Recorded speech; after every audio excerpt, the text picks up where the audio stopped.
జనవరి 1 నుండి హోండా కార్ల ధరలు పెరగనున్నాయి. వెంటనే మీకు ఇష్టమైన హోండా కార్ని బుక్ చేసుకుని 1,00,000 వరకు ఆదా పొందండి. నమస్తే, వెల్కమ్ టు సుమన్ టీవీ. రాజకీయాల్లో కొన్ని కలయికలు చాలా ఇంట్రెస్టింగ్ కలిగిస్తూ ఉంటాయి.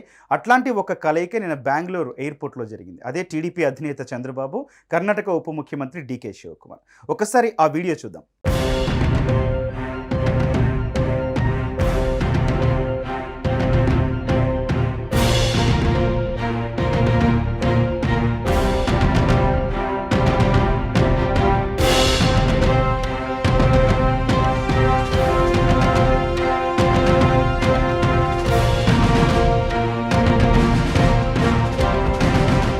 కలయిక అంటే కేవలం ఎయిర్పోర్ట్లో ఒకసారి కలుసుకోవడం మాత్రమే కాదు, మర్యాదపూర్వకంగా కలిసినా కూడా ఆ తర్వాత డీకే శివకుమార్ స్వయంగా టీడీపీ అధినేత చంద్రబాబుని చేయి పట్టుకొని పక్కకు తీసుకెళ్లి జరిపిన మంతనాలు ప్రస్తుతం ఆంధ్రప్రదేశ్ రాష్ట్ర రాజకీయాల్లో తీవ్ర చర్చనీయాంశమైన పరిస్థితి. ఎందుకనంటే ఇప్పటికే తెలుసు, కుప్పం పర్యటన 3 రోజుల పర్యటన కోసం టీడీపీ అధినేత చంద్రబాబు బెంగళూరు ఎయిర్పోర్టుకు చేరుకొని అక్కడి నుంచి తన పర్యటన అయితే ప్రారంభించడం జరిగింది.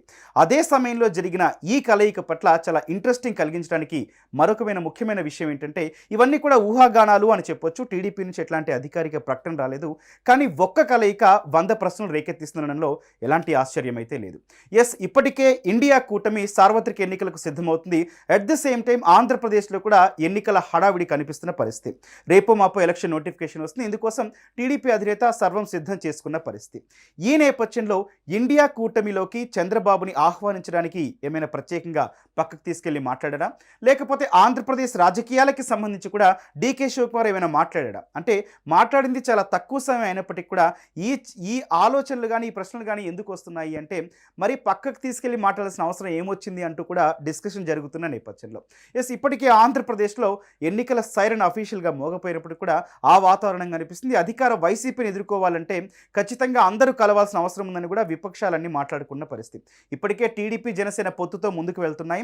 అట్లాగే ఆంధ్రప్రదేశ్ పీసీసీ అధ్యక్షుడు గిడుగు రుద్రరాజు కూడా ఆయన ఒక మాట చెప్పిన పరిస్థితి, అందరం కలిసి జగన్ను గద్దె దించాల్సిన అవసరం కనిపిస్తుంది అంటూ కూడా.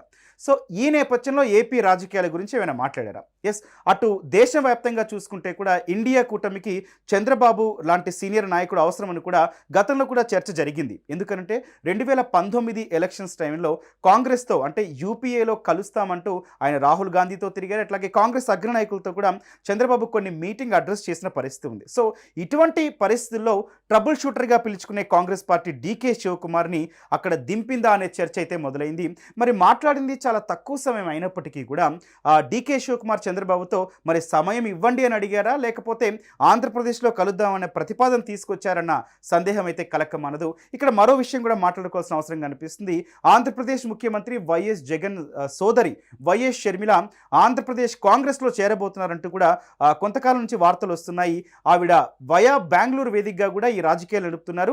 డీకే శివకుమార్ అందులో కీలక పాత్ర పోషిస్తున్నాడంటూ కూడా చాలా వ్యాప్తంగా వార్తలు చక్కర్లు కొడుతున్న పరిస్థితి. సో ఈ నేపథ్యంలో షర్మిల గురించి ఏమైనా చర్చ వచ్చిందనే ఇంట్రెస్ట్ కూడా కలుగుతుంది. ఎందుకంటే షర్మిల మొన్న క్రిస్మస్ పర్వదినం సందర్భంగా టీడీపీ అధినేత చంద్రబాబు గారి కుటుంబానికి లోకేష్కి గిఫ్ట్స్ పంపింది. అందులో ఆవిడ పేరు మెన్షన్ చేస్తూ వైఎస్ షర్మిలను మెన్షన్ చేస్తూ కూడా పంపింది. ఆవిడ ఇప్పటి వరకు కూడా ఎప్పుడూ టీడీపీకి రాజకీయాల్లోకి వచ్చినప్పటి నుంచి కావచ్చు, లేకపోతే తెలంగాణలో పార్టీ పెట్టినప్పటి నుంచి కావచ్చు, ఆవిడ ఎప్పుడూ టీడీపీకి సంబంధించి ఆవిడ ఇట్లాంటి ఒక పాజిటివ్ యాప్టిట్యూడ్ కనిపించని పరిస్థితుల్లో సో ఇది కూడా ఏమైనా చర్చకు వచ్చిందా అన్న సందేహం అయితే కలక్క మానదు. ఎందుకంటే అందరికీ తెలుసు, ఆంధ్రప్రదేశ్ రాజకీయాలు చాలా హాట్గా కనిపిస్తున్న పరిస్థితి నేపథ్యంలో ఎలాగైనా గెలవాలి అంటూ కూడా చంద్రబాబు రంగంలోకి దిగారు. పవన్ కళ్యాణ్తో పొత్తు నేపథ్యంలో ఇటు డీకే శివకుమార్ కలయిక, ఎందుకంటే ఇప్పటికే తెలుసు కర్ణాటకలో అధికారులు తీసుకురావడంలో కీలక పాత్ర వహించారు.